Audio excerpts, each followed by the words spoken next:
अब हम लोग थर्ड केस देखते हैं। अभी तक हमने titration of strong acid with strong base कर दिया, अब उसके बाद में strong acid with weak base किया। अब थर्ड की बात करते हैं, titration of weak acid with strong base, weak acid strong base. अब इसके लिए हम ग्राफ समझते हैं कि जब हम वीक एसिड का टाइट्रेशन स्ट्रॉन्ग बेस के साथ करते हैं तो पीएच जंप कैसे होता है वो देखते हैं।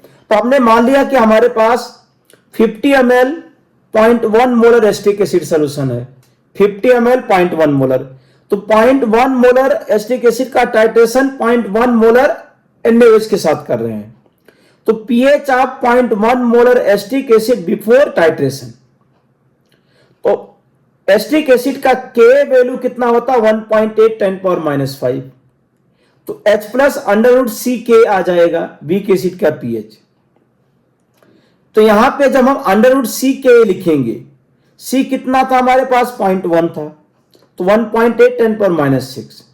अब यहां पे negative log of H plus concentration, तो जब इसका निगेटिव लॉग लेंगे तो 1/2 बाहर आ जाएगा, -1/2 लॉग, ये 1.8 को हम 9/5 लिख दिए इंटू 10⁻⁶। अब यहां पे हमें फॉर्मूला पता है, शॉर्टकट लगाते हैं, इसका -6 plus log 5 minus log 9 minus log 5, minus से फिर मल्टीप्लाई कर देते हैं, तो 6 माइनस log 9 और प्लस log 5। अब log 9 की वैल्यू पुट कर दिया 0.95, log 5 की वैल्यू 0.7, इसको सॉल्व किया तो पीएच कितना आ गया 2.88। मतलब 0.1 मोलर CH3COOH का जो पीएच है 2.88 के अप्रोक्सीमेट है। फर्स्ट पॉइंट ये देख लिया हमने। अब करें किसका टाइट्रेशन NaOH के साथ करना चाह रहे हैं, तो हमने क्या किया 49.8 मिलीलीटर सोडियम हाइड्रोक्साइड इसमें ऐड कर दिया। तो 49.8 मिलीलीटर NaOH ऐड करने के बाद पीएच कितना है ये समझते हैं। तो एसिटिक एसिड का N1B1 5, NaOH का N2B2 कितना है 49.8 इंटू 0.1 4.98। अब यहां पे एसिटिक एसिड ज्यादा है तो ये बच कितना जाएगा 0.02 और स्ट्रॉन्ग बेस खत्म हुआ। सॉल्ट कितना बना 4.98। तो जब हमने यहां पे 49.8 मिलीलीटर NaOH ऐड किया तो हमारे पास जो ये सॉल्यूशन बना ये हो गया एसिडिक बफर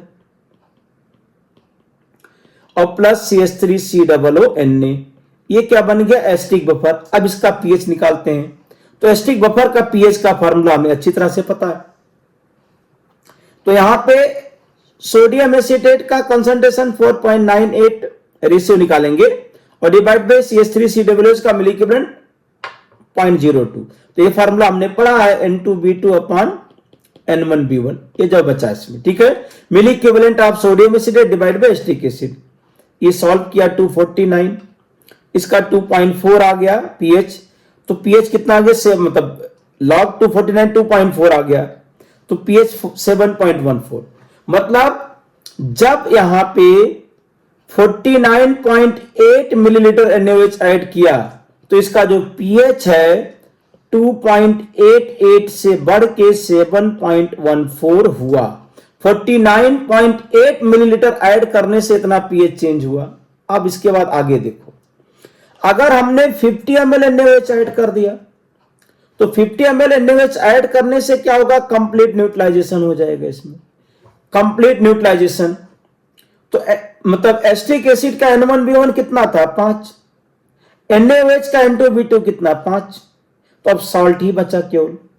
तो hydrolysis of salt and buffer solution पहले क्यों पढ़ते हैं, क्योंकि जब हम टाइट्रेशन पढ़ेंगे तो दोनों का यूज होगा।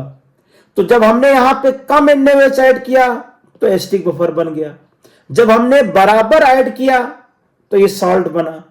अब सॉल्ट का कंसंट्रेशन यहां निकाल लेंगे, वीक एसिड स्ट्रॉन्ग बेस का सॉल्ट 50/50 प्लस 55 इंटू 10⁻²।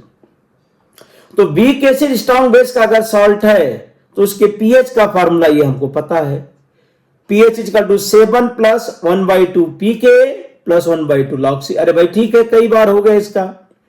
अब pK वैल्यू एस्टिक एसिड के लिए 4.74 है, सुनाई दिया भाई, और log C 5 × 10⁻²। अब इसको आप सॉल्व कीजिए, मैथमेटिकल ऑपरेशन कई बार कर चुके हम लोग, तो इसको जब सॉल्व कर लेंगे हम लोग यहां पे, तो pH कितना आ गया, 8.72 आ गया। तो जैसे 50 ml ऐड कर दिया तो pH कितना होगा, 8.72 आ गया। तो 2.88 से pH 8.72 तक पहुंचा यहां पे। अब जैसे हमने 50.2 मिलीलीटर NaOH ऐड कर देते हैं, 50.2 मिलीलीटर NaOH ऐड करते हैं, अब क्या होता है देखते हैं। तो एस्टिक एसिड का N1B1 कितना है, 5, और NaOH कितना, 5.02। अब यहां बेस ज्यादा हो गया, तो जब 50.2 मिलीलीटर NaOH ऐड किया तो अब यहां एक सॉल्ट बचेगा और ये स्ट्रॉन्ग बेस बचेगा। तो हम स्ट्रॉन्ग बेस के हिसाब से पहले pH यहां पे लिख लेते हैं। तो स्ट्रॉन्ग बेस के हिसाब से pH आ जाएगा इसका 2 × 10⁻, मतलब NaOH का कंसंट्रेशन 2 × 10⁻⁴। तो POH आ जाएगा माइनस लॉग ऑफ 2 × 10⁻⁴। तो POH 3.7, pH कितना होगा, 11.2। मतलब आपको यह समझना है कि जब हम 0 से 49, यहां पे समझाते हैं, 0 से 49.8 मिलीलीटर NaOH ऐड करते हैं तो pH 2.88 से लेकर के 7.14 जाता है।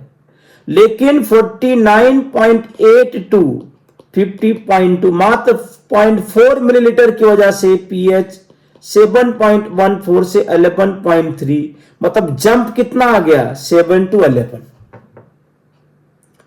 तो जब हम वीक एसिड का टाइट्रेशन स्ट्रॉन्ग बेस के साथ करेंगे तो जो pH में जंप आ रहा है 7 to 11 के आसपास। तो आपको यहां से यह सीखना है कि जो इंडिकेटर अपना कलर 7 to 11 के बीच में चेंज करेगा वो क्या हो जाएगा, suitable indicator for the titration of weak acid with strong base. अरे भाई सुनाई दिया क्या, कि जब वीक एसिड का टाइट्रेशन स्ट्रॉन्ग बेस के साथ करेंगे तो pH में जंप कहां पे आ रहा है, 7 to 11। pH जंप मतलब 7 to 11 में जंप आता है। तो जो इंडिकेटर अपना कलर 7 to 11 के बीच में चेंज करेगा वही सुटेबल इंडिकेटर। अरे भाई समझ में आया क्या। तो जब हम वीक एसिड का स्ट्रॉन्ग बेस के साथ टाइट्रेशन करते हैं तो pH जंप 7 to 11 होता है, याद रखेंगे। और कौन सा इंडिकेटर सुटेबल है, फिनाफ्थलीन यूज कर सकते हैं, बताया, फिनॉल रेड यूज कर सकते हैं, इनका pH रेंज 7 से 11 के बीच में कलर अपना चेंज करते हैं, तो ये सुटेबल इंडिकेटर्स हो जाएंगे इसमें। अब इसी तरीके से titration of weak acid with weak base, तो वीक एसिड और वीक बेस का अगर टाइट्रेशन कर रहे हैं तो एसिड आप यही मान लो कि 0.1 मोलर एस्टिक एसिड है, इसका pH 2.88 हमने समझा दिया। अब इसमें आपने 49.8 मिलीलीटर अमोनियम हाइड्रोक्साइड ऐड कर दिया, तो 49.8 मिलीलीटर ऐड करने से pH कितना हुआ देखते हैं। तो एस्टिक एसिड इनिशियल में N1B1 5 है, अमोनियम हाइड्रोक्साइड 4.98 है, तो एसिड यहां पे ज्यादा है, कितना बचा, 0.02, और ये सॉल्ट बना। तो आप इसको एसिड ही मानिए क्योंकि यहां पे salt of weak acid weak base बन रहा है, तो उसके pH में ज्यादा फर्क नहीं है, वो तो 7 ही रहेगा, लगभग न्यूट्रल ही रहेगा। तो यहां पे वीक एसिड कितना आ गया, 0.02/50 प्लस 49.8, तो इसमें क्या आ जाएगा, 2 × 10⁻⁴ के आसपास आ गया यहां पे। तो H प्लस कंसेंट्रेशन यहां पे CK लिखेंगे, इसको सॉल्व करेंगे तो ये H प्लस 6 × 10⁻⁵ आ गया। अब यहां पे pH 4.22 हो गया। तो जब हमने 49.8 मिलीलीटर HCl ऐड किया, अमोनियम हाइड्रोक्साइड ऐड किया, तो pH 2.88 से बढ़ के 4.22 हो गया। अब आगे देखो, जब हमने 50 ml ऐड कर दिया तो कंप्लीट न्यूट्रलाइजेशन हो गया। इसमें ये वीक एसिड और वीक बेस था, तो ये सॉल्ट किसका बना? वीक एसिड वीक बेस का सॉल्ट बना। तो वीक एसिड वीक बेस के सॉल्ट के पीएच का फार्मूला तो ये फिक्स है, 7 + 1/2 pKa - pKb। एस्टिक एसिड और अमोनियम हाइड्रोक्साइड का pKa बराबर होता है, तो ये क्या बन जाएगा? Neutral solution. तो जब आपने कंप्लीट न्यूट्रलाइजेशन किया तब भी पीएच कितना आ गया? 7 आ गया इसमें। अब इसके बाद देखिए, अगर हमने 50.2 ml अमोनियम हाइड्रोक्साइड ऐड कर दिया तो पीएच कितना हो जाएगा? अब यहां पे अमोनियम हाइड्रोक्साइड ज्यादा बना तो बच गया कितना? 0.02, मतलब एस्टिक एसिड 5 था, ये 5.02, तो अमोनियम हाइड्रोक्साइड बच गया 0.02 और ये सॉल्ट बना। तो सॉल्ट का यहां पे ज्यादा हाइड्रोलिसिस नहीं होगा, लगभग इसका पीएच 7 ही रहेगा। तो इसमें कह रहे हैं कि 0.02 अमोनियम हाइड्रोक्साइड। अब अमोनियम हाइड्रोक्साइड 0.02 डिवाइड बाई 50 + 50.2, इसको भी 100 के आसपास मानेंगे, तो OH अमोनियम हाइड्रोक्साइड 2 × 10⁻⁴ आ गया। तो यहां पे इसका OH - √CKB लिख सकते हैं, बिग बेस वाला फंडा लगाएंगे तो यहां से POH कितना आ जाएगा? 5 - log 6, तो pH कितना हो जाएगा? 9.78 आ गया इसमें। तो इसमें कहने कि 9.78। तो अब यहां पे ये ऑब्जर्व किया जाता है कि जब हम वीक एसिड और वीक बेस का टाइट्रेशन करते हैं तो पीएच में जंप नहीं आता है, पीएच जंप नहीं करता इसमें आपका।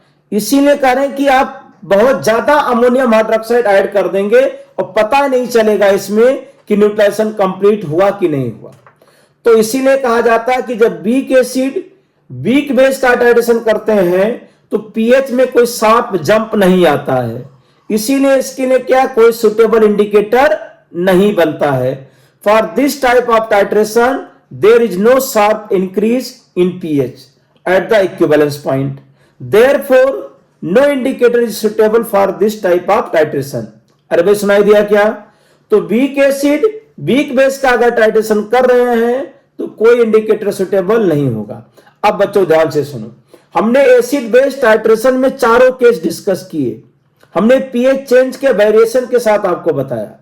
कंक्लूजन ये निकलता है कि जब स्ट्रॉन्ग एसिड का स्ट्रॉन्ग बेस के साथ टाइट्रेशन करते हैं तो पीएच में जंप जो आता है 4 to 11 लिख दो या 3 to 10। तो स्ट्रॉन्ग एसिड और स्ट्रॉन्ग बेस के टाइट्रेशन में जंप ये आ जाता है।